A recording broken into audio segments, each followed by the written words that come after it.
I don't know about you, but I am not willing to give up eating stuffing just because Thanksgiving has passed. No way. Uh. Good morning, good afternoon, good evening. This is Jan. Welcome to another episode on my channel, the Save Money More with Jan channel. I meant to mention a recipe idea that I do every single year with my quote, end of quote, leftover stuffing. Now, let's start it off with this. I personally almost always use the one from the box because you're going to get a guaranteed amazing result. Now, and it takes a lot of work and it takes a lot of, prep time away. If you do it, the traditional way, that's totally fine. Nothing wrong with that.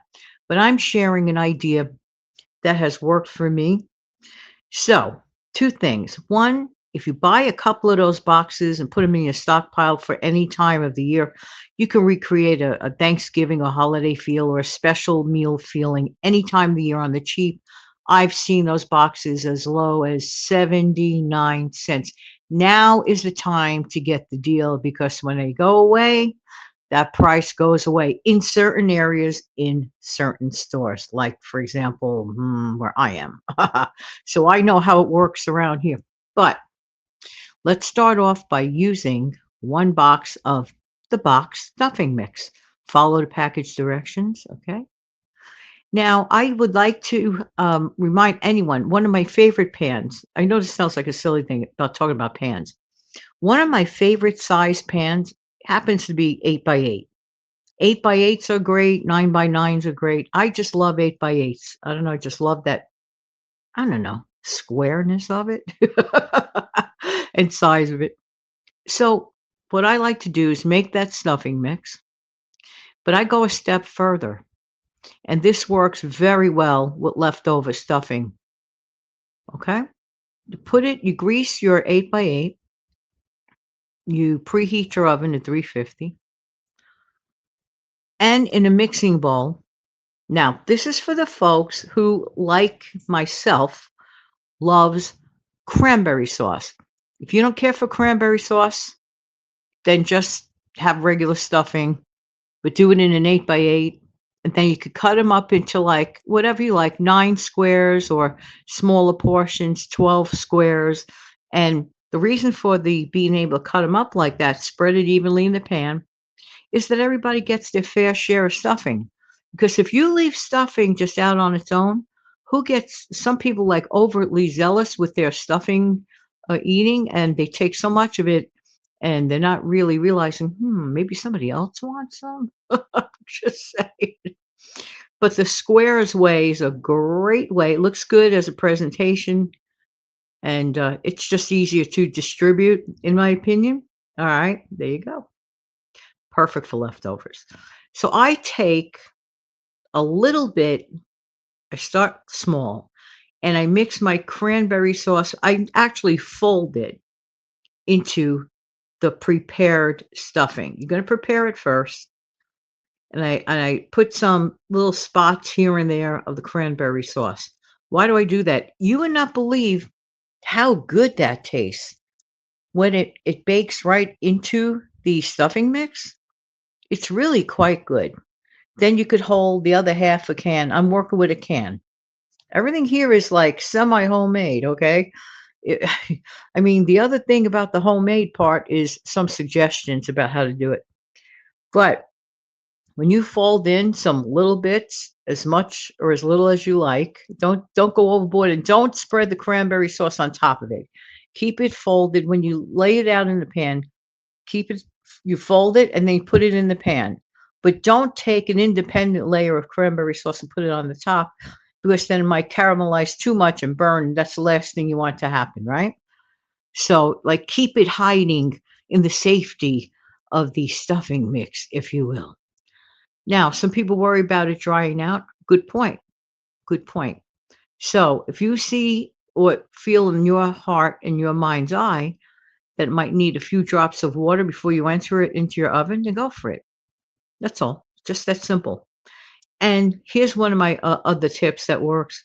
If you have any leftover broth or bouillon cube and water when you make it, That adds another level of flavor, but by just putting enough uh, butter or margarine. Now, margarine, people are not talking about it because people love butter. I get it, we all do. But if you're low on cash and you have margarine, that's okay. It works. In fact, margarine has a higher, if I'm not mistaken, margarine has a higher burn point than butter. Butter browns and caramelizes so fast. But anyway, that's another show. But just do that, put it in an 8 by 8, throw it in, throw it in, and if you're heating up leftovers, throw it in.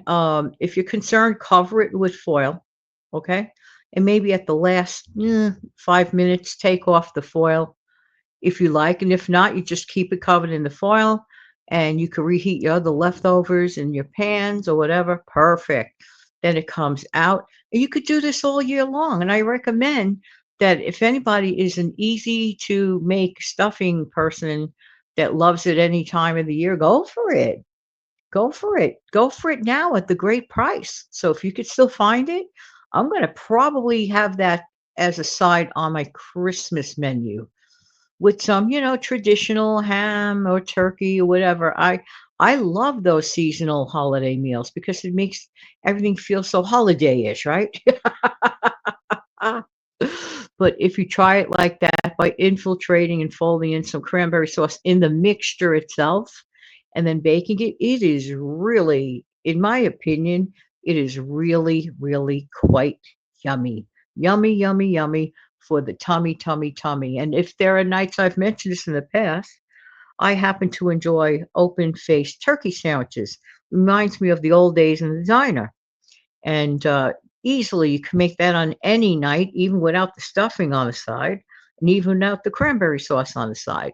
But if you want a quick meal, oh my word, toast up some of your favorite bread, heat up some well, some people like turkey gravy. I rather work with brown gravy. I like the contrast in appearance of the brown gravy. And I take some, you could get the deli style slices. You don't have to roast the turkey. No, you could get the deli style turkey slices. And all you have to do is make that gravy. After you heat up those slices in a little bit of butter on a low to medium flame, then you could pour the gravy on top of it, on top of the toast. Voila. You have yourself a nice open-faced turkey sandwich any time of the year that you want to replicate the holidays. And if you happen to have some sweet potatoes, there goes the bird clock.